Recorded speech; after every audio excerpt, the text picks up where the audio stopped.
When can you say a war is won? Is it when your enemy surrenders or when you decimate your rivals? Legendary military strategist Sun Tzu says neither.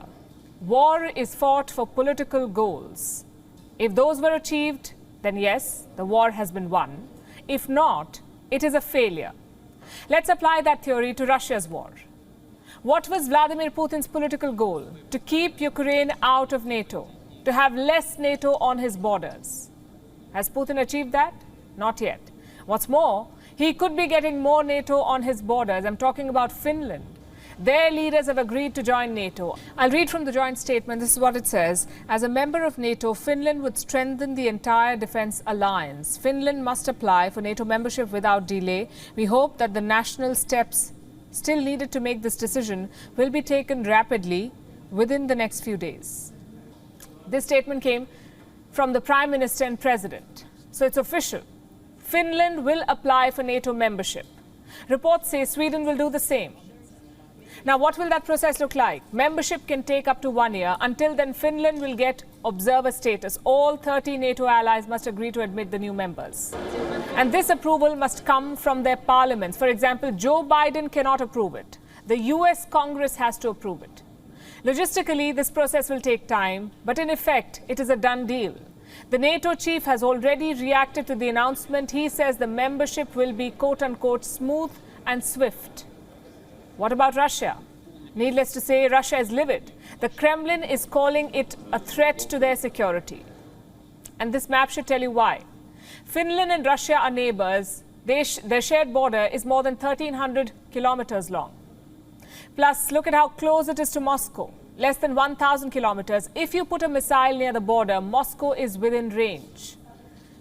And this is precisely what Putin was against. He invaded Ukraine to stop the same thing from happening. The question is, will he do it again? Will Russia attack Finland next?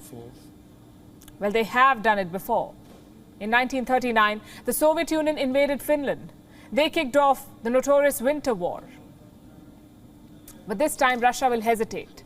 We can think of two reasons why. Number one, Russia is already fighting a war. Opening another front could prove to be a disaster.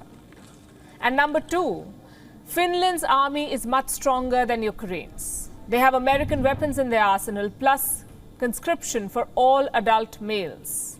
So logically, Putin should not invade. Just one problem. We said the same thing about Ukraine, remember? That logically, Putin would not invade. Well, he did.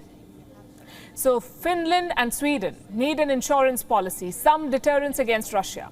On Wednesday, UK Prime Minister Boris Johnson tried to do that. He visited Sweden and Finland. He signed a security agreement with both the countries. What does this agreement say? That if either country is attacked, Britain will help them. From the high north to the Baltics and beyond, our armed forces will train, operate and exercise together, marrying our defence and security capabilities and formalising a pledge that we will always come to one another's aid. Will this include boots on the ground? Boris Johnson did not rule it out. He said the assistance will depend on what the other side is asking for. And it's not just Britain. The US and Germany have also promised military assistance. So here's what could happen in the next couple of months. Russia may not attack Finland, but they will take on an aggressive posture, possibly more drills near the northern borders, or even missile deployments.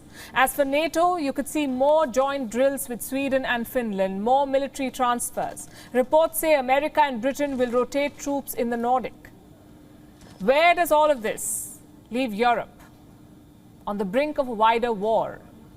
Just think about the firepower at play. One mistake, one misunderstanding, and this could escalate into a nuclear conflict.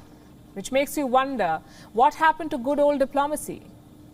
Putin specifically drew a red line for the West. No NATO at my borders, he said. But the West is doing exactly that. The same question, was put to Finland's president.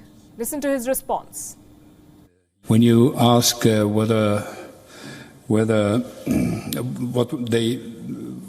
how they see possible Finnish joining,